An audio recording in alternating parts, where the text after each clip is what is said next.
জামাতের আমিরের কি এমন হলো যে 3-4 দিন আগে তিনি যে বক্তব্য দিলেন, আবার ডক্টর ইউনূসের সঙ্গে দেখা করার পরে, মিটিং করার পরে তিনি বক্তব্য ঘুরিয়ে এনেছেন, তার কথাবার্তা চেঞ্জ হয়ে যাচ্ছে। ডক্টর মোহাম্মদ ইউনূসের সঙ্গে তার কি এমন আলোচনা হলো যে জামাতের আমির হঠাৎ করে এরকম বদলে গেলেন? আসলে বিষয়টা কিন্তু একটা বিবেচনার বিষয় বা একটা চিন্তার বিষয় হয়ে দাঁড়িয়েছে।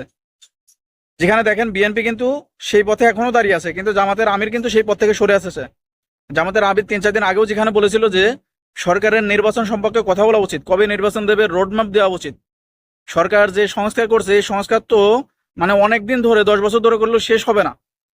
সংস্কার তো করবে জাতীয় নির্বাচনে, সাধারণ নির্বাচনে যারা জাতীয় সরকার গঠন করবে তারা। এই সরকার তো সংস্কারের কিছু ধাপ শুরু করবে বা সাধারণ যে কাজগুলো আছে সেইগুলো করবে। এই সরকার তো মানে সারা জীবন ক্ষমতায় থাকবে না। মানুষ তো ভোট দেবে। গত 3 টার্ম অর্থাৎ 3বার নির্বাচন হয়েছে, 3বার নির্বাচনে মানুষ ভোট দিতে পারে নাই।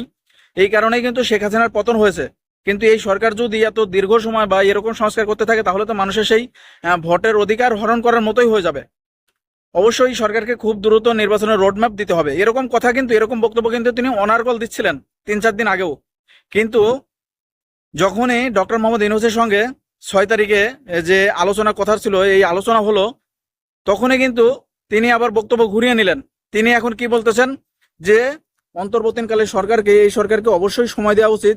এই সরকার যদি সময় বেশি পায় তাহলে তারা ভালোভাবে কাজ করতে পারবে, ভালোভাবে সংস্কার স্টার্ট করতে পারবে, যাতে সংস্কার হয়, পরবর্তী যারা সাধারণ নির্বাচনে জয়ী হয়ে ক্ষমতায় আসে তাদের জন্য সুবিধা হয়, তারা যাতে শান্তিপূর্ণভাবে ভালোভাবে একটা দেশ চালাতে পারে। মানে এরকম কথা কিন্তু বললেন আজকে বক্তৃতায়। তিনি আরো বললেন যে আমরা বা সাধারণ মানুষ যারা আছে তাদের অবশ্যই সময় দেওয়া উচিত। এই সরকার যাতে সুষ্ঠুভাবে যে কাজগুলো এখন মানে অন্যায় অনিয়মের ভিতর ডুবে আছে সেইগুলো সংস্কার করে সামনে ভালো একটা সংবিধান তৈরি করতে পারে, ভালো কিছু কাজের গতি আনতে পারে, এটা আমরা চাই। এটা অবশ্যই আমরা সময় দেব, আমরা এর বিরুদ্ধে যাব না। এই সরকার কোনো দলীয় সরকার নাই, এটা নির্দলীয় সরকার।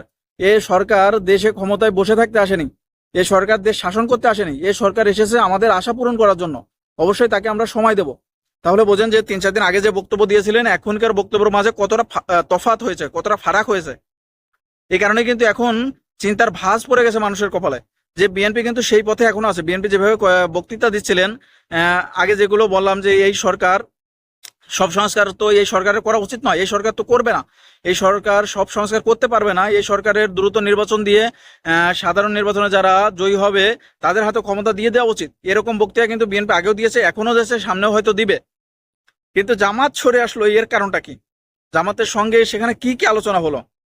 এই আলোচনা কিন্তু তাদের মধ্যে হয়েছে, কিন্তু আমরা সেটা বুঝতে পারতেছি যে নিশ্চয়ই কোনো ভালো আলোচনা হয়েছে বা কোনো ফলপ্রসূ আলোচনা হয়েছে। এই কারণে কিন্তু জামাতের আমির আগের বক্তৃতা থেকে সরে এসেছেন।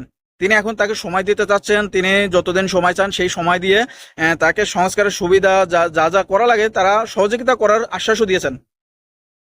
কিন্তু বিএনপি সেই পথে আছেন, আরো ছোট ছোট দল যারা আছে তারাও কিন্তু সেই পথে আছেন।